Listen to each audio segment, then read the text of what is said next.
झूठा जगत भुलावे गोरस बेचे गली गली सूरा बैठकर दिखावे। एक दिन ऐसा कलयुग आएगा, गाय का दूध कुत्ता पिएगा, बछड़ा मरेगा सूखा, और सास ससुर को भरपेट खिलावे, माँ बाप मरेगा भूखा। माँ बाप मांगो। माँ की दुआ कभी खाली नहीं जाती, माँ की दुआ कभी खाली नहीं जाती, ये बात भगवान से भी टाली नहीं जाती। माँ की दुआ कभी खाली नहीं जाती, ये बात भगवान से भी टाली नहीं जाती। बर्तन मांज कर 4 बेटों को पाल लेती है एक माँ, बर्तन मांज कर 4 बेटों को पाल लेती है एक माँ, दुल्हन आने पर वही 4 बेटों से एक माँ पाली नहीं जाती।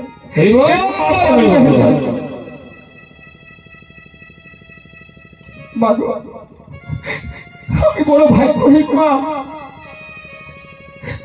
যে আমি মায়ের সেবা করতে পারলাম।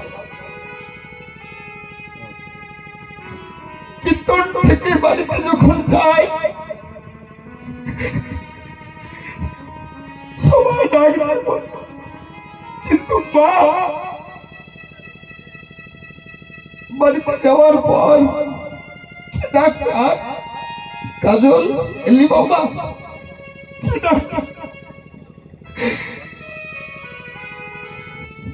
মানা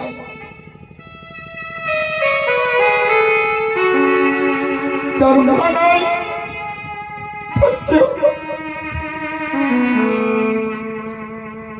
মাগো কোথা থেকে আসি মায়ের ডাক শুনে মা যদি আমার বেঁচে থাকতো কত আদর করে বলতো কাজল এলি বাবা। কীর্তনে যখন চলে যেতাম ফোন করে বলতো বাবা সেখানে পৌঁছবার একটু ফোন করিস, কি বলবি কে বলবো মা। হে ভক্ত সমাজ, হে ভক্ত মন্ডলী, এই পৃথিবীর সবাইকে ভুলে যাবেন কিন্তু মা বাবাকে কোনোদিন ভুলবেন না। কারণ এই পৃথিবীতে সবাইকে ভুলে যাবেন, মা বাবাকে কোনোদিন ভুলবেন না। মা বাবা যে কি বস্তু, সময় থাকতে সময়ের কাজ করবেন, মা বাবা বেঁচে থাকতে মা বাবার কদর করবেন। কারণ মা বাবা মরে যাওয়ার পর 2 লাখ টাকার ভোজ করে লোকের কাছে বাবাই শুনে কিচ্ছু লাভ হবে না। জীবন্ত থাকতে মা বাবাকে একটু সেবা করবেন। আমি তো হিন্দু সনাতন ধর্মের মানুষকে মনে মনে কোন সময় চিন্তা হয়, কোন সময় ভাবনা হয়। কি ভাবনা? শ্রাবণ মাসে আমরা বোলবমে চলে যাই। কোথায়? বোলবমে। একদিন যোধাটি মোড়ে আমার জীবনের সত্য ঘটনা। যোধাটি মোড়ে একটা ভক্ত দাদাকে বলেছিলাম, দাদা আপনি কোথায় যাচ্ছেন? না চিড়কাধামে বোলবমে। বলি দাদা একটা কথা বলবো, মনে কিছু করবেন না তো? বলছে না, বলো বলো বলো তুমি কি বলতে চাও? বলি দাদা আপনি কোথায় যাচ্ছেন? না বোলবমে। আপনার ঘরে মা বাবা আছে? বলছে আছে। বৃদ্ধ? হ্যাঁ হ্যাঁ দাদা আমার বাবা মা বৃদ্ধ। আচ্ছা দাদা বলুন তো, আপনি এখানে ব্রিজে জল উঠিয়ে আর চিড়কাধামে চলে যাচ্ছেন কত কষ্ট করে, খালি পায়ে হেঁটে, কিন্তু জীবনে কোনোদিন কুয়ো থেকে 1 বালতি জল তুলে মা বাবাকে বলেছেন বাবা চান করুন? জীবন্ত শিব থাকতে ঘরে মন্ডা মিষ্টি দিইনি তারে, যে খেতে চাইলো তাকে দিলাম না। আর ভোলানাথের মন্দিরে গিয়ে বড় বড় মিষ্টি, বড় বড় আপেল দিয়ে আমরা পুজো করি, কিচ্ছু হবে না ভাই। যতই যাও না মন্দির মসজিদ, মন্দির মসজিদ, যতই করো গঙ্গা স্নান, গঙ্গা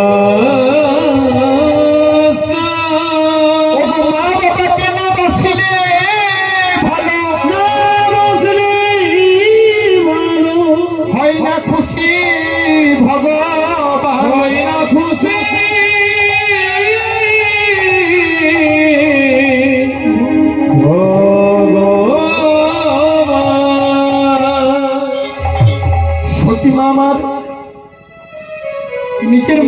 কাছে, মায়ের কি নাম? প্রসূতি মা। প্রসূতি মায়ের কাছে গিয়ে বলছে, মা, আস্তে, মা, মাগো। সতী মা জড়িয়ে, প্রসূতি মাকে জড়িয়ে ধরে কেঁদে কেঁদে বলছে, মা, কি অমন অপরাধ করেছিলাম যে সবাইকে যজ্ঞে নিমন্ত্রণ করলে আর এই যজ্ঞে আমাদের বাদ দিলে? কি এমন অপরাধ করেছি মা?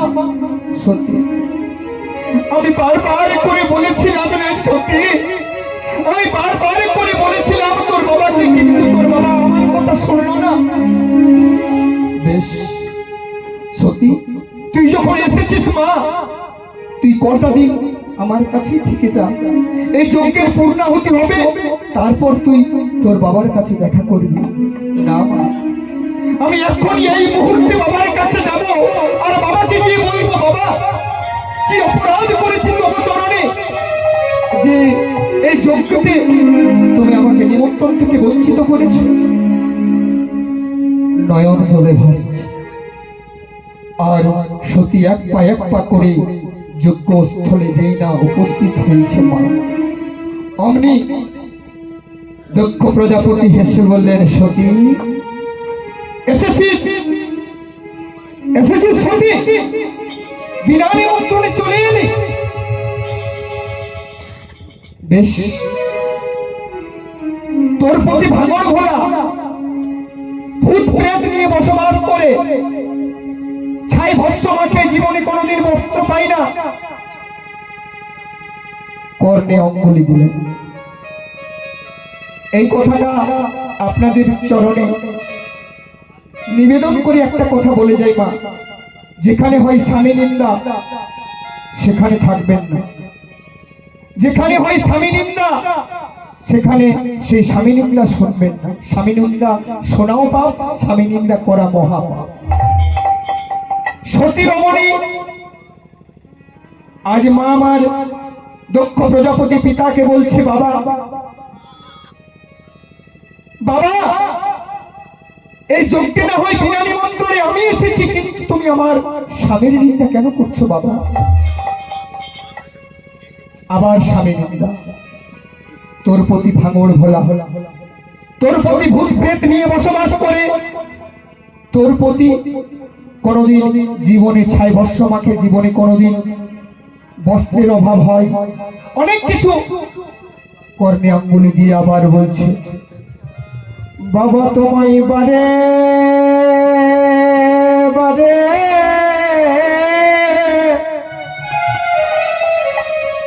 আমি করি মানা, আমি বারে বারে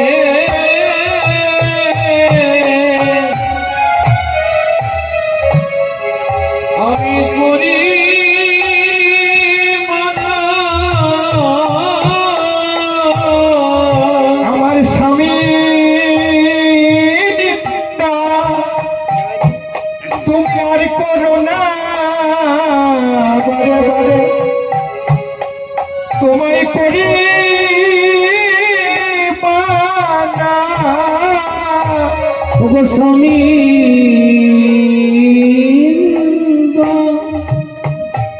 আমি করোনা বারে মরে করি মা, ওগো স্বামী নিন্দা আমার বড় বাজে, বারে বারে তোমায় করি মানা।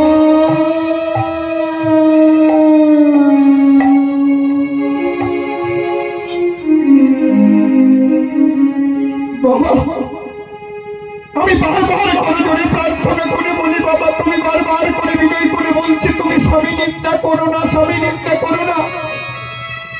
আবার স্বামী নিন্দা, কর্ণে অঙ্গুলি দিয়ে মনে মনে সতী রানী সতী রানী শিব শিব শরী শিব শিব চরে মন দুঃখে ঝাঁপ দিলেন ঝাঁপ দিলে যজ্ঞ কুণ্ডে পরি।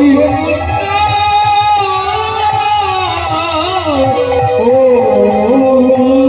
সবাই বলে হায় হায় এই কি হইল, এই কি হইল সতীর দেহ যজ্ঞানলে দগ্ধ হয়ে গেল।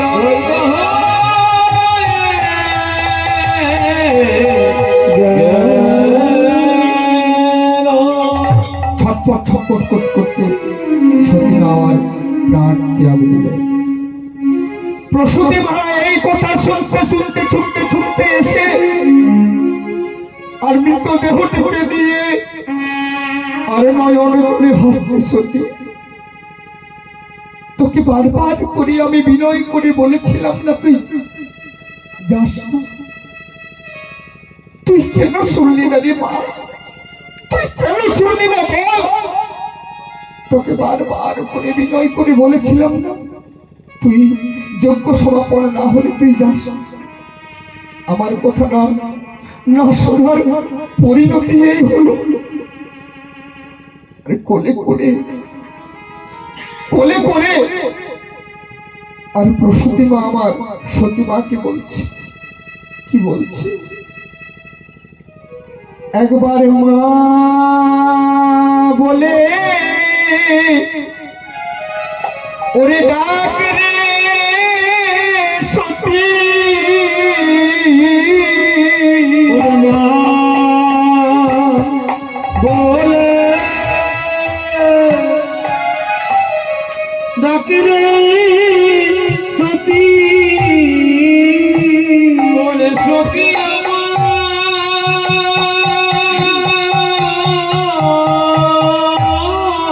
রে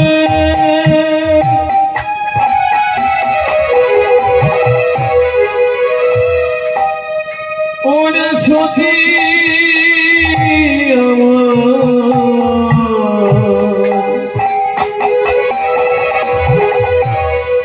ওরে সতী দে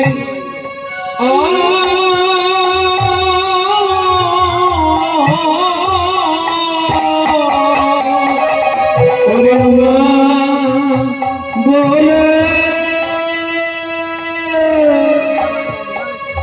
ডাকির সতী মা ডাক শুনতে আমি অভিলাষী, মা ডাক বলে একবার ডাক রে সতী। ওরে মাদক শুনতে ভানুমতি মা বলে ডাকিরি সতী মা ডাক শুনতে বড় অভিলাষী, মা বলে একবার ডাক রে সতী।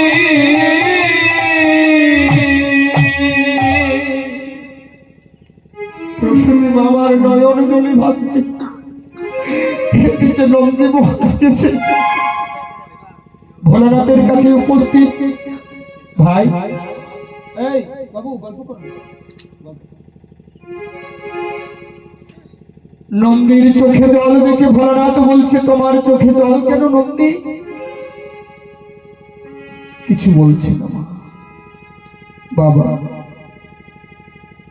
যজ্ঞস্থলে উপস্থিত হওয়ার পর তোমার নিন্দা করতে লাগলো তোমার শ্বশুর মশাই। সেই নিন্দা সহ্য করতে না পেরে সতীমা আমার প্রাণ বিসর্জন দিয়েছে যজ্ঞ কুণ্ডে। কি বললি? না না, এর হতে পারে না। ভোলানাথ জলে ভাসছে আর বলছে, ক্রোধে ক্রোধান্বিত হয়ে ছিড়িয়া মাথারে পেটা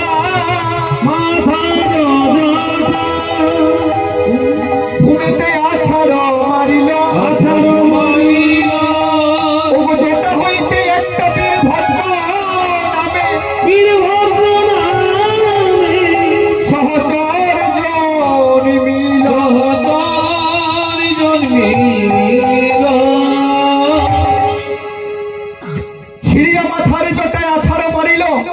সেই জটা থেকে একটা বীরভদ্র নামে সহচর জন্মিল।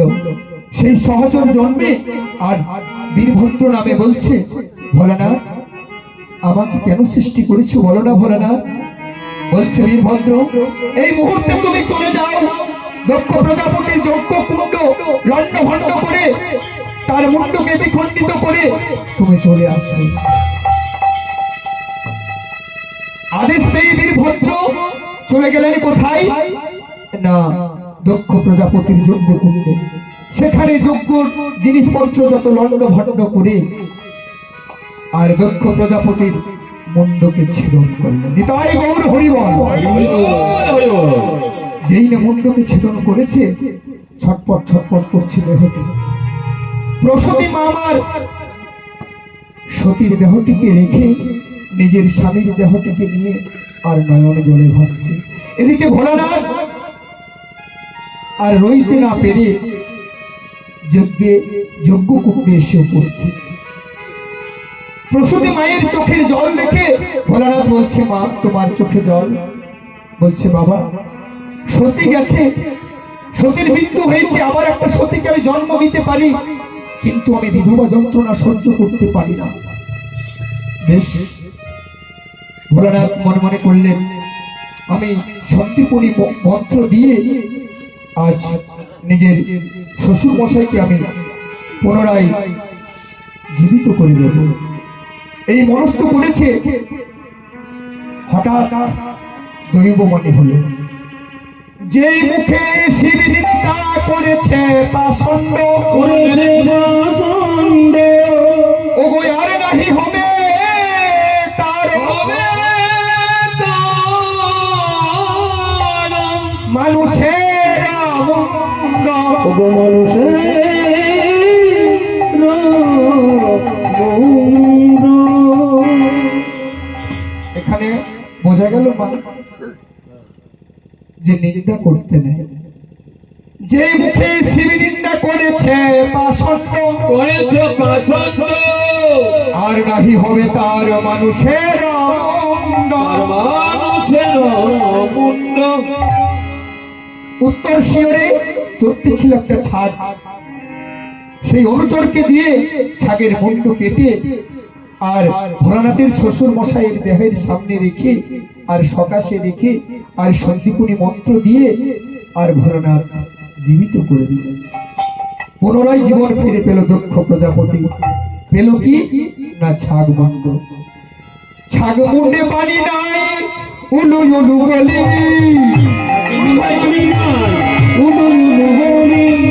ছাগ মুন্ডে বাণী নাই উলু উলু বলি,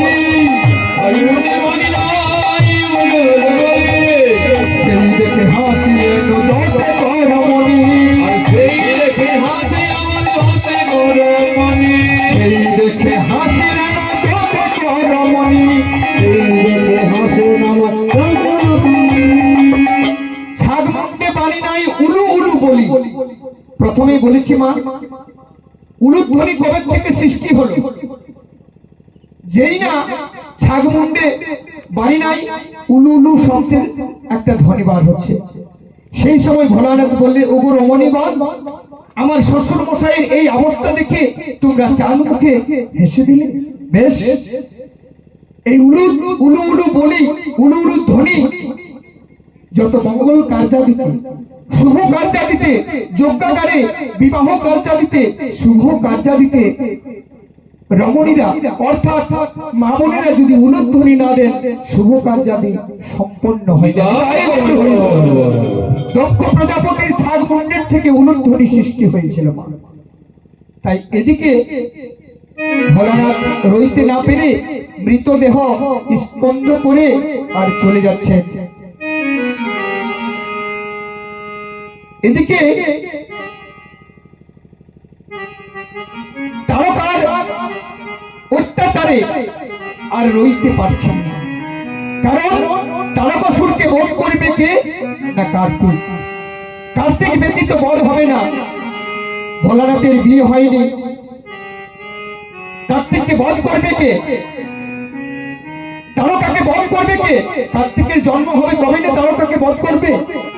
কিন্তু বাবা মৃতদেহ স্পর্শ করে চলে যাচ্ছেন।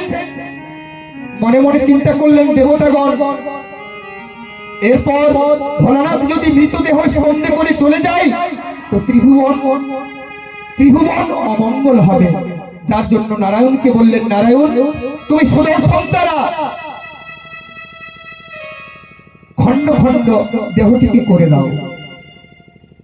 বেশ, এদিকে ভোলানাথের স্পন্দ থেকে দেহটিকে খণ্ড খণ্ড করে দিলেন। ভোলানাথ পেছন পানি চেয়ে দেখে দেহটি নাই। এমন সময় কে আমায় সতীহারা করলো? ও বুঝেছি, নারায়ণ। বেশ, তোমাকে আমি অভিশাপ দিলাম।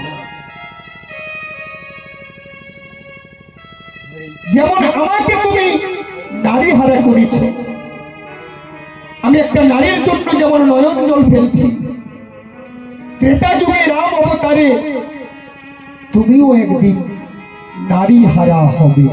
নিতাই গৌর হরিবল। কাঁদালে কাঁদিতে হয়, শাস্ত্রের নিয়ম। এখানে কথাটা বলে দি বাবা, কারণ অনেক দাদা আছেন, কাকু আছেন, অনেক ছোট ভাই আছেন, যে আমি কথাটা বলেছি রাম নামে শিলা ভেসেছিল সবাই জানে, কিন্তু রাবণ নামে শিলা কবে ভেসেছিল? কথাটা বলবো বাবা? রাম নামে শিলা কবে ভেসেছিল? রামায়ণে প্রমাণ আছে। সীতাকে উদ্ধার করার জন্য নর বানর ভল্লুক নিয়ে রামচন্দ্র যখন লঙ্কায় যাবে, সেই সময় সমুদ্রেতে কি করে যাবে? তা একটু সেতু নির্মাণ করেছিল। সেই সেতুটার নাম এখনো আছে রাম সেতু। তা রাম নামে শিলা ভেসেছিল। একটা পাথরে রাম লিখছে রাম রাম, আর পাথরটাকে জলে দিচ্ছে, জলে ভাসছে। সেই দৃশ্য দেখে এক রাবণের অনুচর গিয়ে রাবণকে বলছে, রাবণ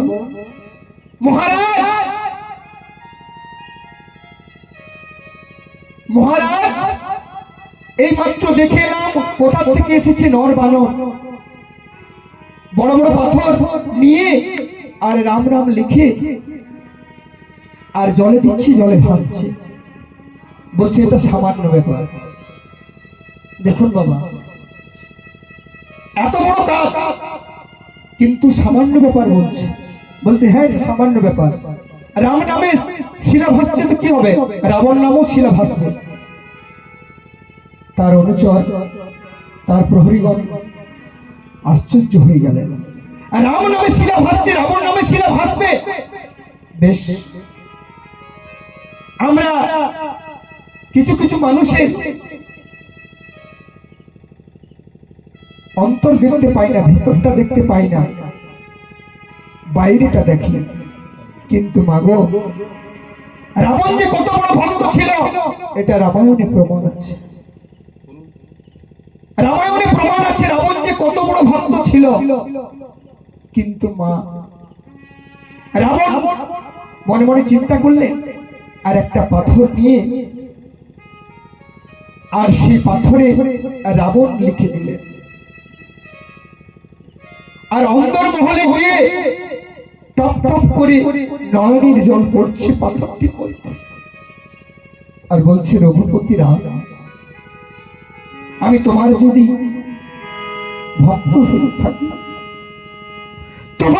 তোমাকে আমি অন্তর জগতে ভক্তি করে থাকি, সেবা করে থাকি, তুমি তোমার ভক্তের লজ্জা রাখো প্রভু।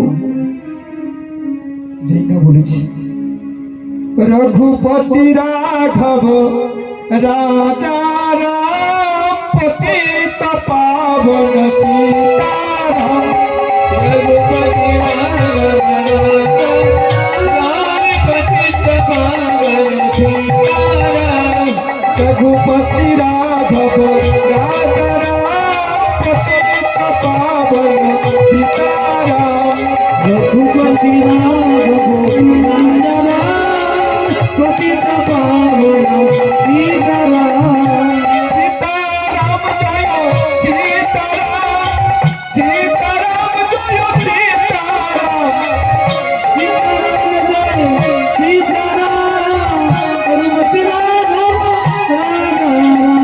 रघुपति राघव राजा राम पतित पावन सीताराम रघुपति राघव राजा राम पतित पावन सीताराम प्रभु रामचंद्र भक्त मोर माता पिता माता पिता भक्त हमारे गुरु हमारे गुरु ओगो भक्त जना नाम রেখেছে नाम বাঞ্ছা কল্প ভক্ত যদি দেই সেবা তবে সেবা পাই ভক্ত যদি না দেই সেবা উপবাসে যায়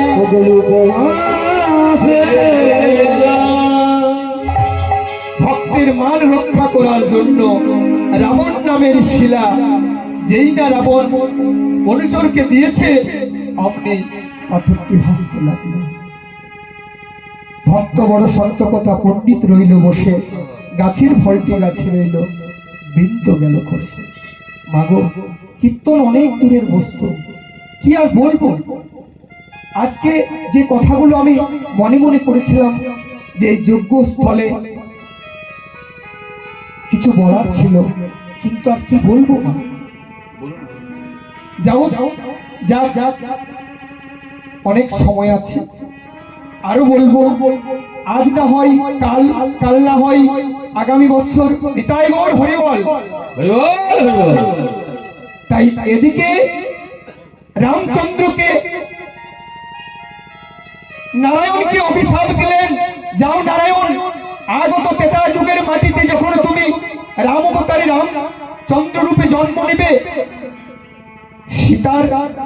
সীতাকে তুমি হারাবে, আর সীতাকে হারিয়ে তুমি বনে বনে অরণ্যে অরণ্যে কেঁদে বেড়াবে।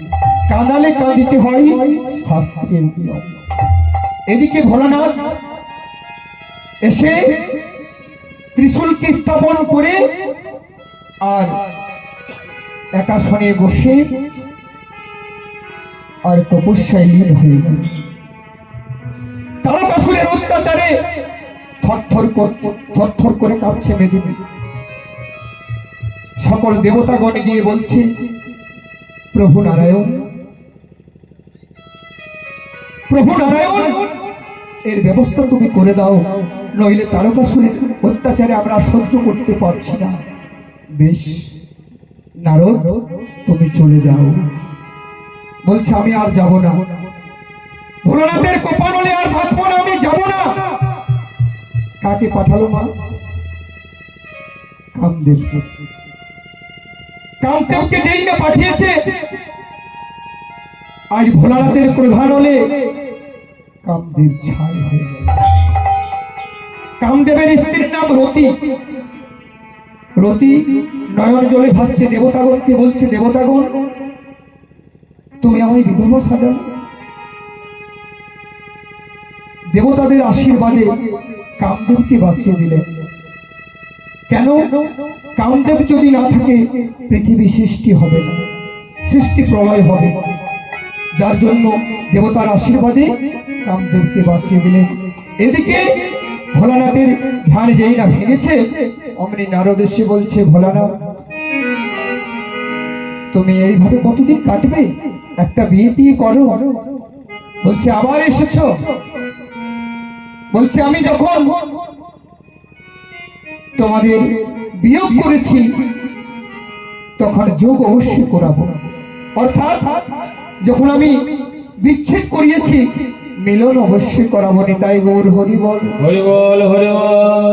বিয়ে আমি করতে পারি না, যেন আমি সতীকে পাই। লোকমুখে শুনেছি হিমালয় রাজার বাড়িতে মা মেনকার উদরে সতী গৌরী রূপে জন্ম নিয়েছে। তুমি তার বাড়িতে চলে যাও। যেটা চলে গেছে মা, অমনি হিমালয় রাজার বাড়িতে গিয়ে যেই না বলছে, মহারাজ মহারাজ, যেই না মহারাজ মহারাজ বলেছে, অমনি মহারাজ এসে বলছে, নারদ হঠাৎ এই রাজপ্রসাদে বলছে, জানো আমি লোকমুখে শুনেছি তোমার বাড়িতে, তোমার রাজ দরবারে নাকি তোমার বিবাহযোগ্য একটা কন্যা রয়েছে। হ্যাঁ, তুমি ঠিকই শুনেছো নারদ, কিন্তু জানো আমি বিবাহযোগ্য একটা পাত্র পাচ্ছি না। তুমি পাত্রর জন্য চিন্তা করো না, পাত্র আমি দেখে এসেছি। পাত্রটার কি নাম? বলছে দেবাদিদেব ভোলানাথ, নিতাই গৌর হরিবল হরিবল। যেই না বলেছে, ওমা যদি দেবাদিদেব ভোলানাথ যদি জামাই হয় কারো,